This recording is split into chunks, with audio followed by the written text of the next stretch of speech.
पता है फ्रेंड्स, जब एक व्हेल को पता चलता है कि वो मरने वाली है तो वो अपनी ज़िंदगी की सबसे सबसे गहरी छलांग लगाती है और ओशियन के अंधेरों में 1000 मीटर नीचे जा गिरती है। और वहाँ से शुरू होती है नई लाइफ, उसकी सेकंड लाइफ। उस डेड बॉडी को कहते हैं व्हेल फॉल। सबसे पहले scavengers like hagfish, sleeper sharks आते हैं और वो उनको 2 साल तक बस सॉफ्ट टिश्यूज़ उसके खाते हैं। फिर आते हैं बोन क्रशिंग ऑर्गेनिज्म। जैसे ही सॉफ्ट टिश्यूज़ डिकम्पोज होने लगते हैं, दूसरे ऑर्गेनिजम्स आते हैं जैसे कि वॉर्म्स, क्रस्टेशियंस, मोलस्क। ये सब उनके बचे हुए ब्लबर और एंड बरो into the nutrient rich sediment. ठीक है, उसके बाद शुरू होती है सल्फोनिक स्टेज, जिसके अंदर क्या होता है कि सिर्फ स्केलेटन बचता है। अब आता है बैक्टीरिया का काम।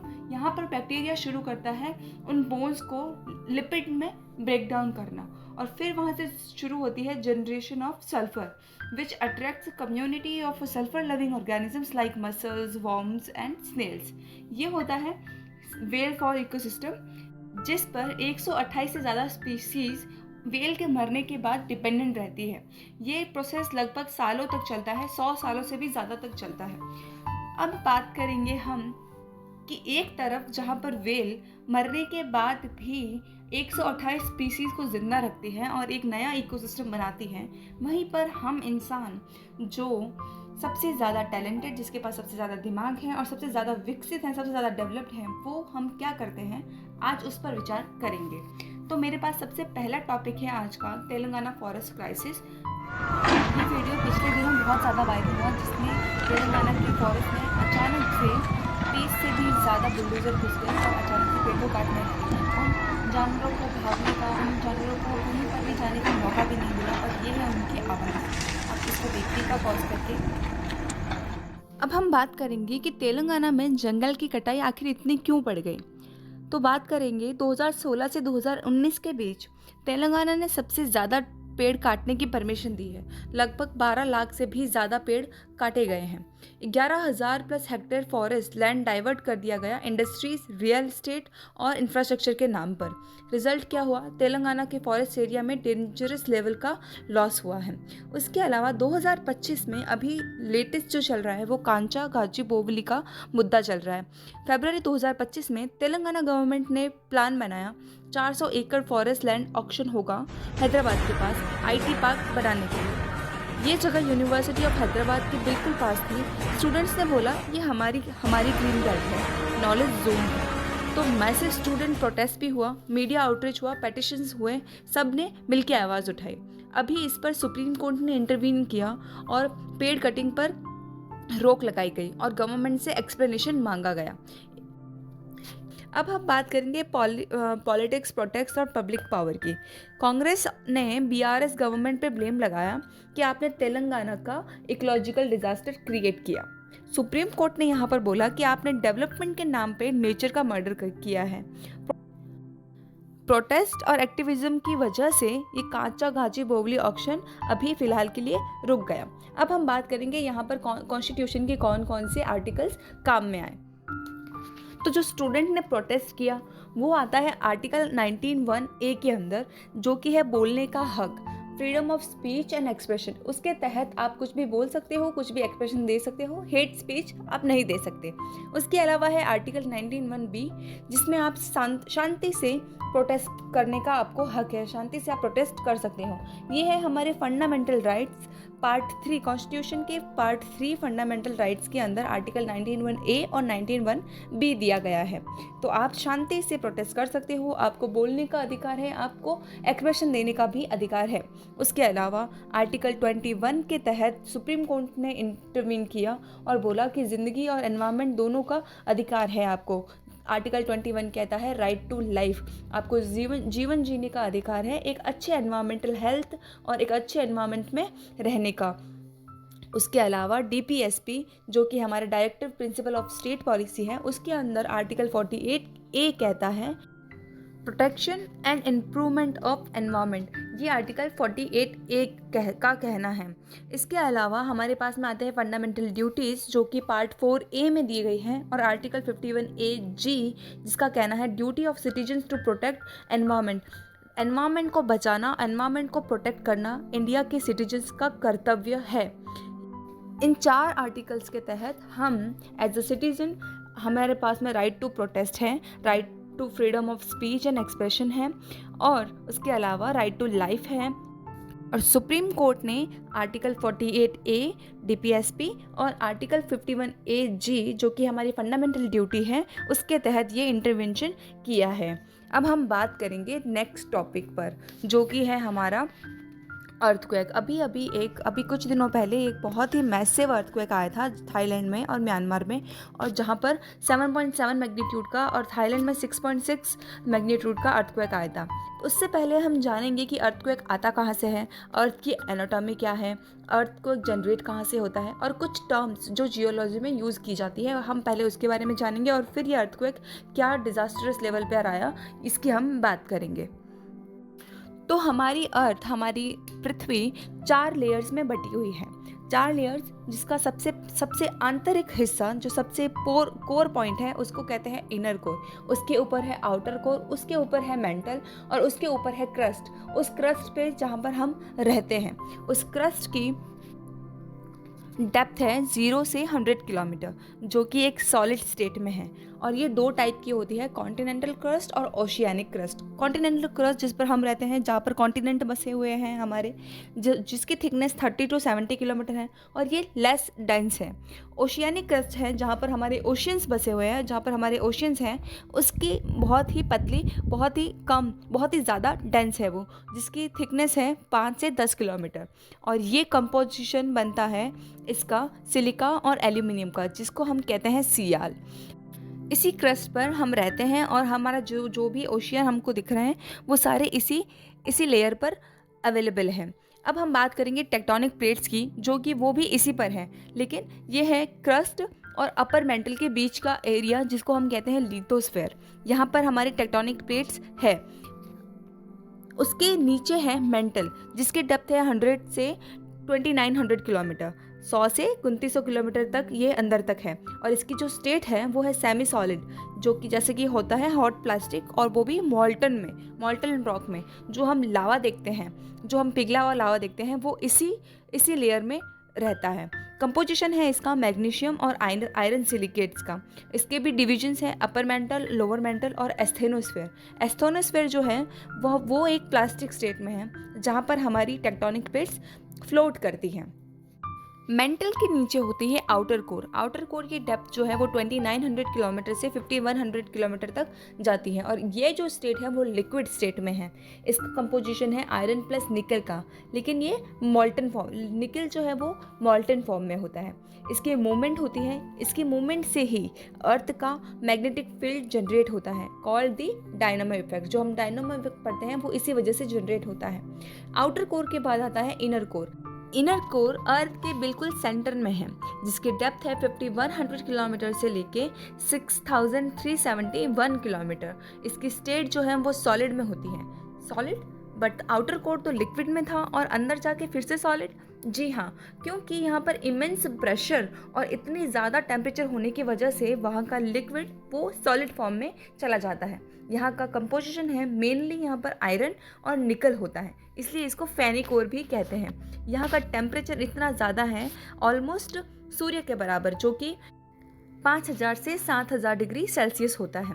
इसके रीज़न मैंने पहले बता चुकी हूँ कि इमेंस प्रेशर कंप्रेस कर देता है एटम्स को इतना टाइटली कि वो सॉलिड में कन्वर्ट हो जाता है। अब हम बात करते हैं अर्थक्वेक की, कि अर्थक्वेक जनरेट कहाँ से होते हैं। अर्थक्वेक जनरेट होते हैं हमारे टेक्टोनिक प्लेट्स की वजह से। टेक्टोनिक प्लेट्स जब एक दूसरे से टकरा जाती है, या एक दूसरे को रब करती है, या फिर एक दूसरे से दूर चली जाती है, तब ये होते हैं, तब जनरेट होते हैं। वहाँ पर हमें झटके महसूस होते हैं, जो कि अर्थक्वेक का रूप ले लेते हैं। ये प्लेट्स मूव करती रहती हैं, कभी पास आती हैं, कभी दूर जाती हैं, लेकिन जब वो अटक जाती हैं तब होता है स्ट्रेस बिल्डअप, और वो एक सडन रिलीज ऑफ एनर्जी की तरह निकलता है, और यही होता है हमारा अर्थक्वेक। थाईलैंड में जो अभी अर्थक्वेक आया वो किस वजह से आया, इसकी बात करते हैं। थाईलैंड जो है वो हमारी सुंडा प्लेट पर रिलाई करता है, सुंडा प्लेट पर लाई करता है, और हमारी इंडो ऑस्ट्रेलियन प्लेट सुंडा प्लेट के नीचे सबडक्ट हो रही है। वो एक सबडक्शन जोन है, जिसकी वजह से इंडो ऑस्ट्रेलियन प्लेट सब सुंडा प्लेट के नीचे सबडक्ट हो रही है। इसी वजह से इस इंटरेक्शन से स्ट्रेस बिल्डअप हुआ और वो एक स्ट्रेस में रिलीज हुआ, तो वहाँ पर आया 6.1 मैग्नीट्यूड का अर्थक्वेक जो सदर्न थाईलैंड का एपिसेंटर था। इसी वजह से थाईलैंड में अर्थक्वेक आया। अब इसका अगर हम कनेक्शन निकालेंगे तेलंगाना से, तो क्या कुछ कनेक्शन है? डायरेक्ट तो लिंक कुछ भी नहीं है, लेकिन अगर हम अच्छे से समझे, जियोलॉजी समझे, तो जब हम कुछ फॉरेस्ट हटाते हैं, फॉरेस्ट एरिया हटा रहे होते हैं, तब हम उसका नेचुरल शॉक एब्जॉर्बर उसको हटा रहे हैं, क्योंकि जो ट्रीज हैं वो एक नेचुरल शॉक अब्जॉर्बर्स हैं। उसके अलावा ग्राउंड जो है वो और भी ज़्यादा फ्रेजाइल बन जाएगी, जो कि सरफेस के वाइब्रेशंस को एम्पलीफाई नहीं कर पाएगी। और उसके अलावा अर्बन एक्सपेंशन और डिफॉरेस्टेशन की वजह से vulnerability of to seismic damage increase हो जाएगा। ये बात हुई अर्थक्वेक की। अब हम बात करेंगे एक बहुत ही मेजर क्राइसिस की, जिसकी वजह से पूरा सिर्फ इंडिया ही नहीं, यूएन भी हिला हुआ है।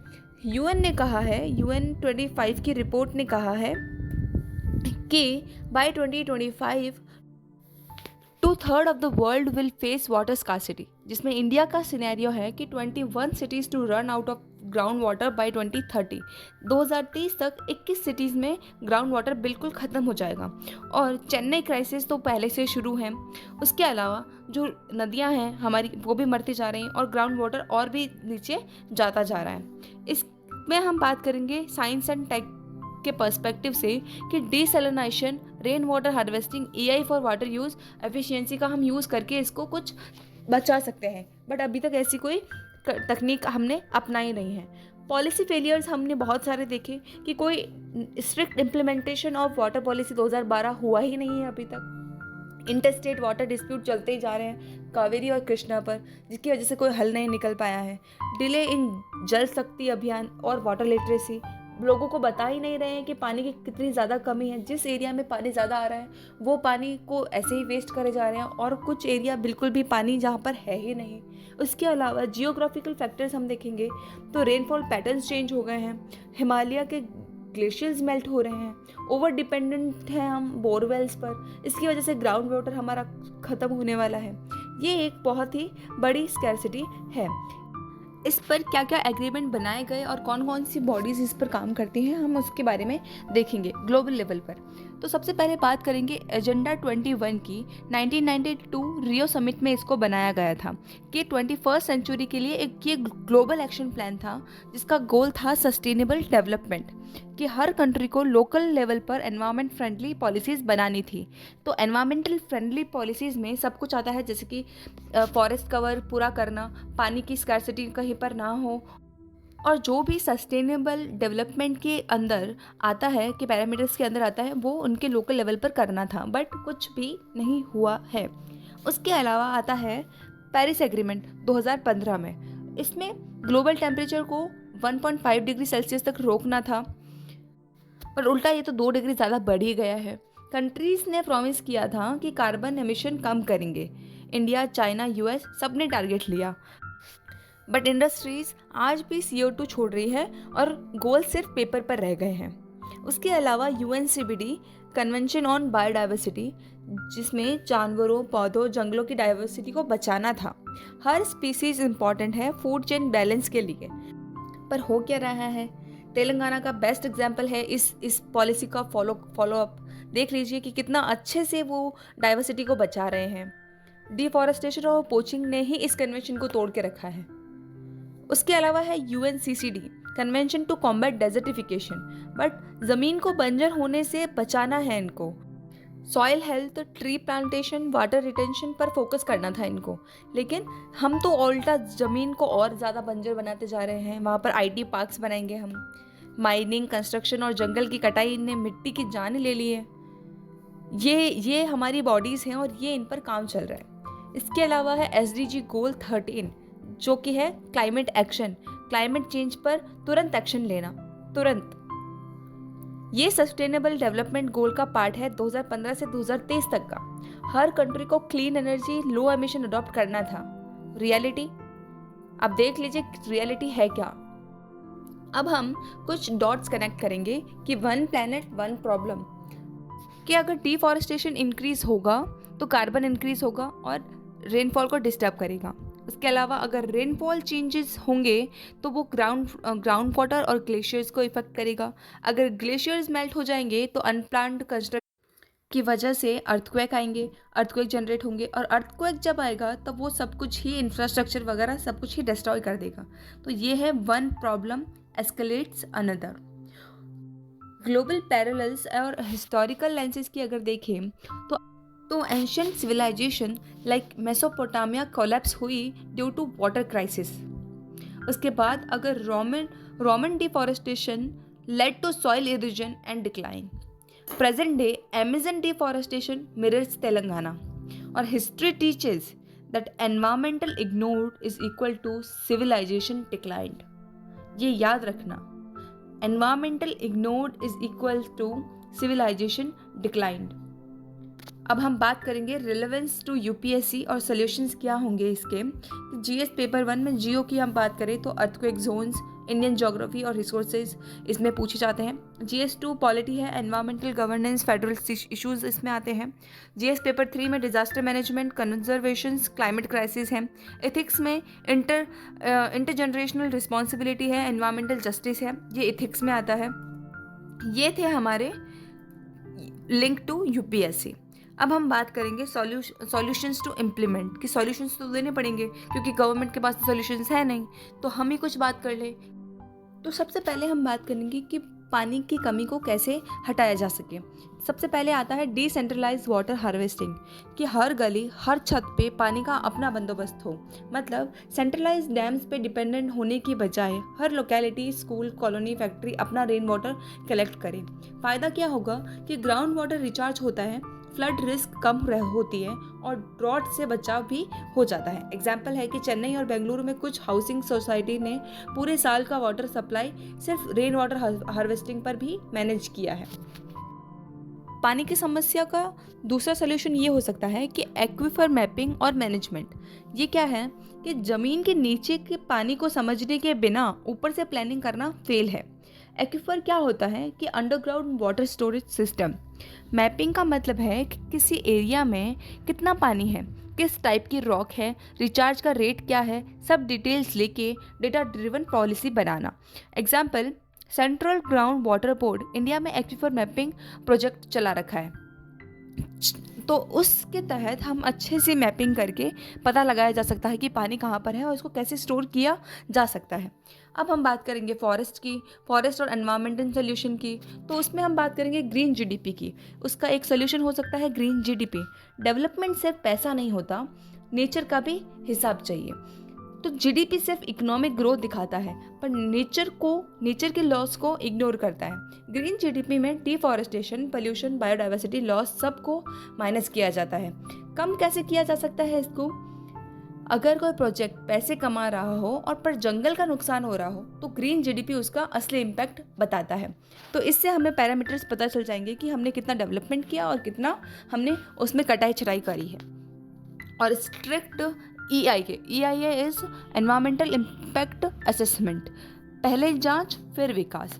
हर बड़ा प्रोजेक्ट, डैम, माइन, हाईवे के शुरू होने से पहले इसका एनवायरमेंट पर क्या असर होगा ये एक्सेस किया जाए। उसके बाद स्ट्रिक्ट EIA, इसका मतलब है independent experts, transparent data, local लोगों का ओपिनियन भी लेना ज़रूरी है। अभी क्या प्रॉब्लम है कि बाईपास होता है, फेक रिपोर्ट्स आती है और पब्लिक हियरिंग बस नाम की होती है। तो इसकी वजह से लोग भी दुखी होते हैं और जो एरिया नहीं होना चाहिए, जो बहुत ही ज़्यादा इम्पॉर्टेंट एरिया है, उसको हम इग्नोर कर जाते हैं। उसके बाद ट्रांसपेरेंसी इन कैंपा फंड। जंगल कटा तो पैसा मिला पर जंगल दोबारा उगता ही नहीं है, तो फिर क्या करना है उसका? कैंपा क्या है? कंपनसेटरी अफॉरेस्टेशन फंड है। जब कोई कंपनी जंगल काटती है तो पैसा कैंपा में जाता है ट्री प्लांटेशन के लिए। इशू ये है कि प्लांटेशन होता ही नहीं है, ये गलत जगह होता है। तो इसका सल्यूशन है कि जियो टैगिंग, सैटेलाइट मॉनिटरिंग और पब्लिक ऑडिट के थ्रू हम नए फॉरेस्ट लगाएं। अगर हमें कोई नया प्रोजेक्ट बनाना है जिसकी वजह से हमें पेड़ काटने पड़ रहे हैं, तो पेड़ काटने की जगह हम उन पेड़ को वहाँ से उठा के उनको रीलोकेट करें, जैसा कि जापान करती है ज़्यादातर। हम उनकी टेक्निक्स को यहाँ पर भी अप्लाई कर सकते हैं। उसके अलावा हम बात करेंगे डिजास्टर मैनेजमेंट सॉल्यूशंस पर कि अर्थक्वेक को कैसे बचाया जा सके। अर्थक्वेक रेजिलियंट इंफ्रास्ट्रक्चर बना के ज़मीन हिले तो इमारत ना टूटे, ऐसा कुछ सोल्यूशन बनाते हैं।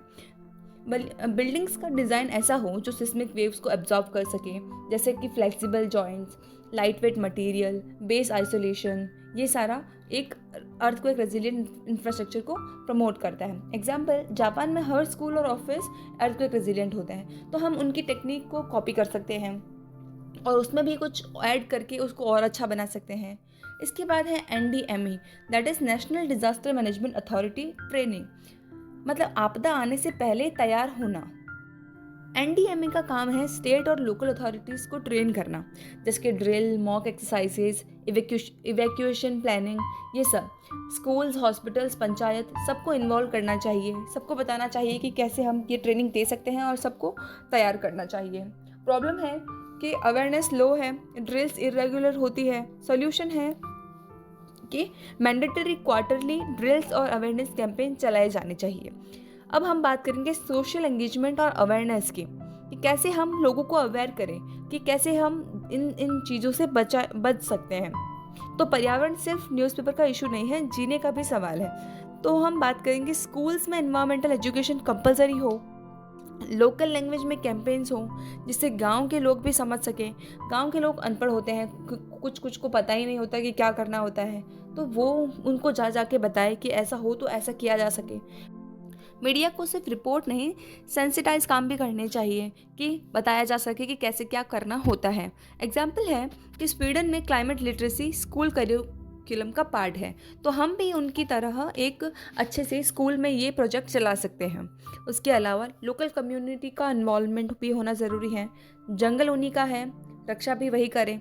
तो ट्राइबल और रूरल कम्युनिटीज़ का डिसीजन मेकिंग में शामिल करो, उनको शामिल करो, उनसे पूछा जाए कि भाई हम क्या इसका अल्टरनेटिव निकालें कि पेड़ भी ना कटे और हमारा ये काम भी हो जाए, और सब बैठ के एक साथ ये काम करो। फॉरेस्ट प्रोटेक्शन में इको डेवलपमेंट कमिटीज़ बनाओ, उन्हें पैसा, पावर और पॉलिसी में जगह दो, क्योंकि बिना उनके कंजर्वेशन सिर्फ एक फाइल बन के रह जाती है।